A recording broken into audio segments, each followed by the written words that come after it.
So, this message is going to help a lot of you.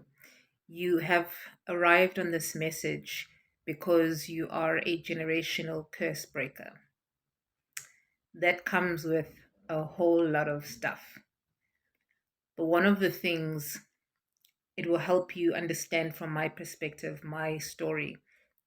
I grew up not feeling like I fitted in the family, like I was the odd one out, like something was off, like off, off.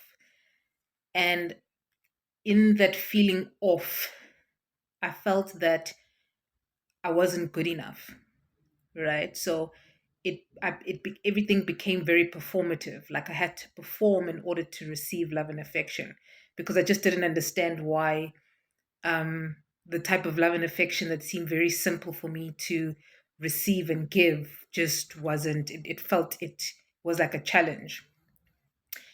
Anyways, in my feeling of this despair, I would go into a whole lot of self help. So, all my books were just self help, how to improve, how to make myself better. Yet, the thing is, I was always towards the gaze of how can I make myself better in order to be more lovable. Now, that thing has its own thing. And I would say this that your pain, if you are someone who does this, your pain is going to be the most beautiful story. So keep going on the self help. It will feed you and you'll see the investment of your time spent getting to help yourself. And upon reading one of these books, I picked up on a book that said something that was so key. And this was the main message. I read, whoever makes you angry can kill you. And I was like, what? Whoever makes you angry can kill you.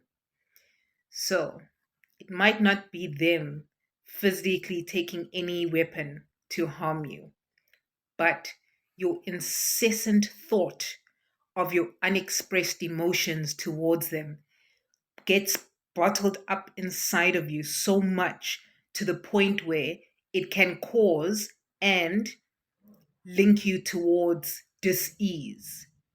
And if that dis-ease is not attended to in the right way, it can kill you.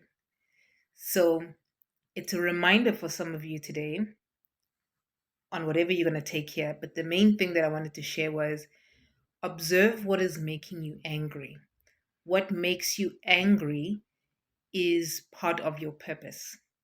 And if you're needing help with that, if you just need clarity to understand how do I repurpose the sadness that I felt from their actions towards me that felt not good, how do I take the sadness that has turned into anger because I didn't have a safe holding space to be able to let it out?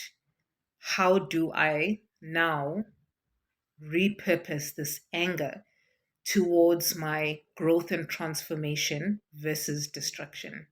Then you can get in touch. Information.